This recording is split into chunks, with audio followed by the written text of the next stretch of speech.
Hey everybody. If you offend easily, you're never going to make it as a successful internet troll. So, anyway, y'all, folks, y'all. So, I've been really obsessed lately with AI generated videos on YouTube. And I mean the ones that the images, the actual video that goes along with the music. I mean, y'all, it's very obviously AI because it's very obviously so bad. Like, it's so bad. I love to sit there and make fun of the videos, y'all. They have this one. Okay, I got stuck on, like, whiskey blues, steel blues, just a ambient playlist to put in the background, right? Well, and I crochet during that time because I'm working on some Afghans. And, y'all, I actually started watching the video one day going, and it became just a thing. Now I go hunting for this stuff in videos just because it's so hilarious. They have this one that I love to pick on. It's just a bunch of women, and apparently the prompts were beautiful women, whiskey glass, whiskey bottle, guitar, smoke, record, and record player. And maybe no, I don't even think there's really a cigar. Whoever did this was trying to give the illusion of smoking without actually having something to smoke in these videos, right? And apparently these were the prompts, and the AI was given free reign to do whatever it wanted after that. And boy, did it! And I know I've talked about it in another video that AI really is in its infancy. Well, it might be up to toddler status based upon what I'm seeing, which is a huge leap, but y'all, it's still. I watched the guitar she's playing melt into her arm, like become her arm. I watched the AI be unable to decide what expression to give this woman, a different woman in the video, because it goes through a series of them, not know what expression to give them. So she looks like she's having a seizure. She goes through like four different expressions at once in rapid succession. Like it's wow, her face does a thing. You have the ones where the smoke is coming out of the record player, coming out of the whiskey bottles, coming out of her head from some place. You have the ones where only the smoke moves but the rest does not.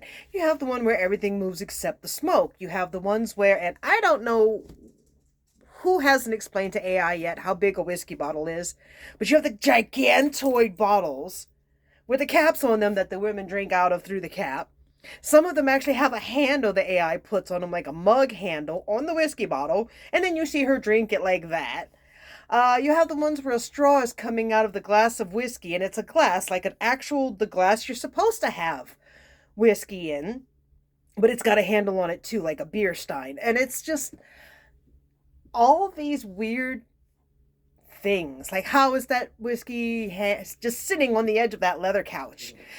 Just it's so many things wrong that it's hilarious. Like, seriously, we go through me and Saint Alan, we go through and we start making up our own stories about what happened and why these are happening. And it's become a very, very enjoyable thing.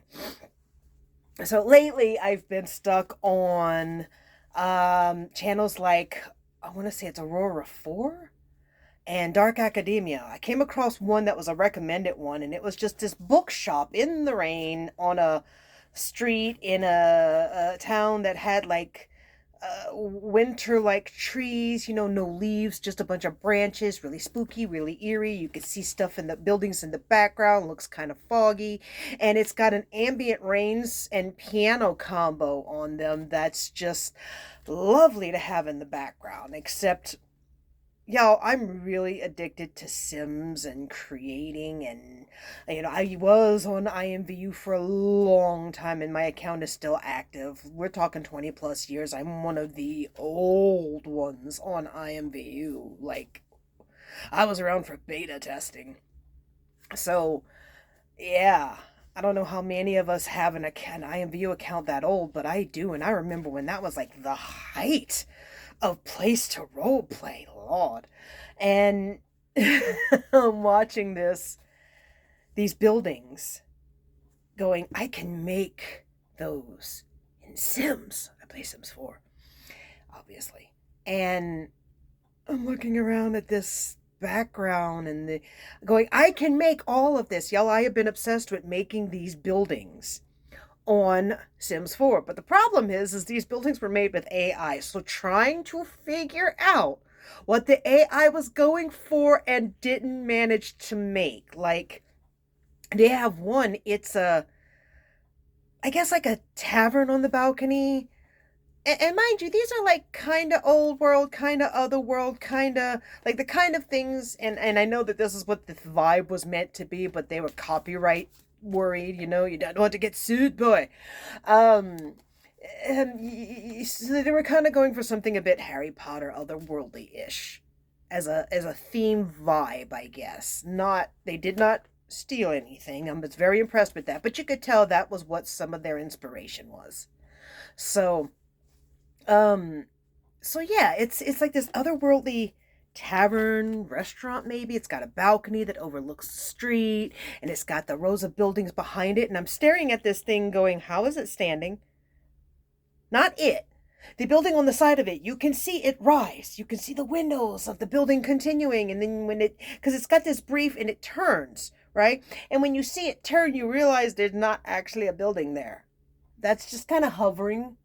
Those windows and top building are just kind of hovering. So it's to figure out what the AI was going for and then fill it in. So the tavern was actually pretty challenging, but I found this one where it's actually I found a couple where it was there was the one with the bookshop, there was the one with the actual like mansion like home in the middle of the city, and I've got like four I'm working on Sims going. Because I can make the shell on the outside, but the inside's up to me to figure out. And now these shells are coming out beautiful, but trying to figure out the architecture inside the building, that's a challenge. That's been a challenge. So, regardless, kudos and shout out to them for coming up with great videos. Y'all have been very inspiring to my creativity lately. I love running y'all in the background while I'm playing. Y'all are great. But, gosh, AI. I know before I die, I'm going to see it get to at least a teenager. Okay? But, ooh, AI. Let's do a reading, y'all. I know I'm a little early on my reading today, so we're going to actually go a little longer on that. Let me take a hit of my daily inspiration and hide the corporate logo. You don't see that. You just see a pretty rose. Like me, I'm a pretty rose. All right, let me get some cards for y'all here. And y'all may remember this deck from yesterday. It's the Tarot of the Divine. Again, I was so impressed by it yesterday. Like, I looked through it when St. Alan gave it to me, or them to me, because he gave me two decks. But I was kind of more focused on him at the moment than the gift. So I looked through them, appreciated them, and then set them aside. When I started doing them for my videos, ooh, I actually got to take a very good look at them, and I'm really impressed with this one. And the tag on the back of my shirt is driving me up the wall, y'all. I'm so going to get rid of that after this video. So if you keep seeing me itch, that's why. Oh, we had a card jump out. Let's see what it's up to. We have the Ten of Wands, but it was in reverse for me, so that is gorgeous. That reminds me, one of my favorite movies of all time. And like, I haven't seen it in years, but it's one of my favorite movies of all time. And it's The Fountain. Kudos to putting that one out. That was some excellent performance. Hugh Jackman, Rachel Weisz, like y'all did amazing in that movie. Okay, that was so much beautiful effect. I weep every time. It actually inspired my role play, Shabalba. Okay, actually, it caused me to evolve. My role play already existed. I was the third owner of that one. Anyway, moving on. So that's what it kind of reminds me of. Death is the road to awe. All right. So it was upside down, and I want to take a look at what's up with that card. And as I've discussed last reading, that I want to get acquainted with this deck. So I'm kind of giving it a fresh read rather than comparing it to my Cat People deck like I'm commonly prone to do. So Plus, this one, if y'all may remember from yesterday's video, this one has a multicultural folklore aspect to it. And it gives me little stories about that in there. So I'm going to read those as well, all right? But I want to learn this deck through and through. So, this is called Timbo Tree from Paraguay. And again, apologies for any mispronunciations. I'm an ignorant American. All right. Guarani. I'm so sorry. Legend. Okay, so the Ten of Wands represents taking on too much and refusing to accept help. When Sagua's daughter went missing. Please send me a video pronouncing this. I should have actually done that before I went, but I didn't know what I was going to get. I'll figure all of this out eventually. When Saraguay's daughter went missing, he searched alone in vain. A timbo tree grew from his ear when he died, bearing fruits he labored for but was unable to enjoy. Wow. So upright, we don't need it because I pulled that card in reverse. So we have avoidance, burnout, overcommitting, stretched thin, giving up. Oh, well, don't we all know that? Meet that feeling. That's like total mood for the country, the world. Total mood. I mean, I know not everybody's going through the own personal hell I am, but you're all going through your own. So I don't expect that any of us... Honestly, I think we all relate to each other's energy way too much, and none of us feel like we do, so we just suffer in silence. We all suffer in too much silence, seriously. All right, let's see what else we come up with. Hopefully a little better energy, right? Maybe. I promise nothing. Let's see what comes up. And again, for those of y'all who are signing on for the cold reading, y'all enjoy this. If it applies to you, great. You got a free one. All right? What else we get? Ooh. Reverse Eight of Cups. Now, I know this usually means walking away from a situation that no longer serves you, but it is in reverse, and I am learning this deck. So, let's see what the Eight of Cups comes up with. Huh. Okay. This one really emphasizes things differently than other decks do, I've noticed. Oh, wow. Okay. It's Moses. Egypt, Hebrew legend. The Eight of Cups represents leaving good things behind in the pursuit of higher ideals. Moses was raised as a prince of Egypt, but realized he needed to sacrifice his royal life and wealth to pursue a spiritual and ascetic one. I hope I pronounced that right, too. And I suppose, anyway, reversed. So it's aimlessness, fear of abandonment, depression, settling, hopelessness. I swear my mood today and the reading I'm getting is okay. We all... Anyway. Wow, this is intense today, huh? Oh, wow. Upright position. Wow seems to be the word of the day, y'all. So we have the Knight of Swords, and he was in the upright position. Now, I already know this is the need for me to get up and do, the need for me to get up and be motivated and all that jazz, which is so hard to do. God, it's so hard. I'm so discouraged, y'all. Knight of Swords. Oh, Hang Tuah? Malaysian legend. The Knight of Swords is a strong and assertive warrior. Hang Tuah, an intelligent... God, I'm so sorry, y'all. An intelligent soldier is unafraid of leaping into battle and employing unconventional techniques to win. He is rebellious, loyal, and a fierce champion. So upright, it is intellect, bravery, confidence, and being action-orientated. That's normally the energy I have. I'm normally a pain in the ass, get up in your business, I want to get mine too. Like, this lull, this depression is, God, there ain't enough meds in the world, y'all. Let's do two more. I'm going to pull two more cards, and I was really impressed with that one the first time I saw it, so, all right. And they're both in the upright position. We have the Two of Wands. Check that out. Isn't that great? I think I know what's up with this one, but I want to double check in the deck. All right.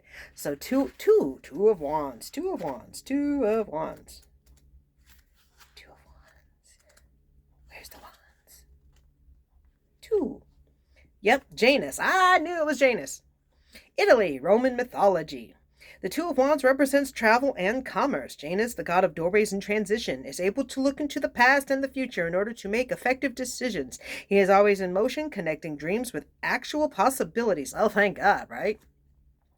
His upright meaning, decisions, travel, business opportunities, future planning, and cooperation. Oh, thank God, thank God, thank God.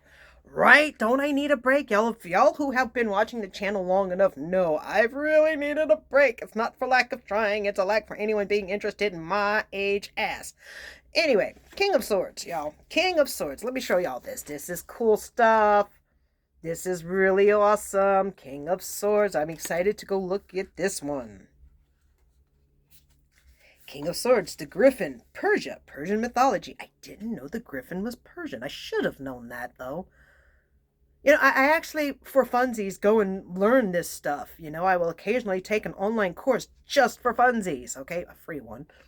But just for funsies. So I should have known that was Persian. The King of Swords represents wisdom enhanced by power. The griffin is a noble and intelligent creature soaring over land and sea, a symbol for patience, perseverance, and judgment. Just keep swimming. Upright, authority, structure, logic, self-discipline, loyalty.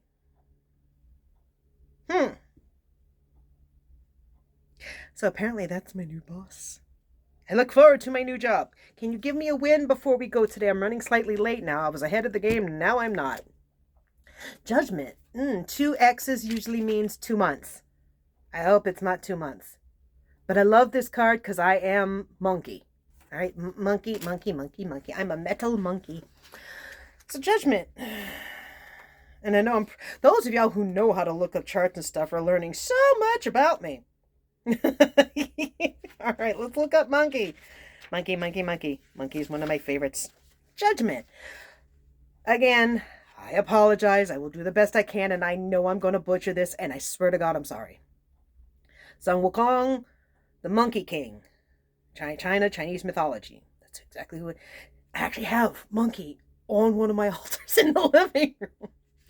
Judgment is the reckoning, an ending before the start of a new journey. Past actions and decisions determine future events. If you haven't learned your lessons, I probably haven't, you are doomed to repeat your mistakes over and over. Sounds about right.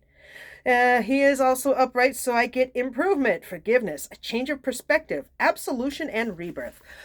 Oh, thank God. After all that stagnation, I am finally getting some good news out of my tarot deck. So, apparently, I have to put in more effort now because it's there. Within the next 2 months, I have my new boss coming. It's going to be good for business. So, y'all have had your reading today. I've done my part here today. I get to go do some responsibilities, come back and do even more responsibilities. I've decided today I'm working on the ceiling in my hallway. I have popcorn ceilings. I'm getting rid of them. Yes, they're safe. I've already looked into it. All right. In the meantime, bye y'all.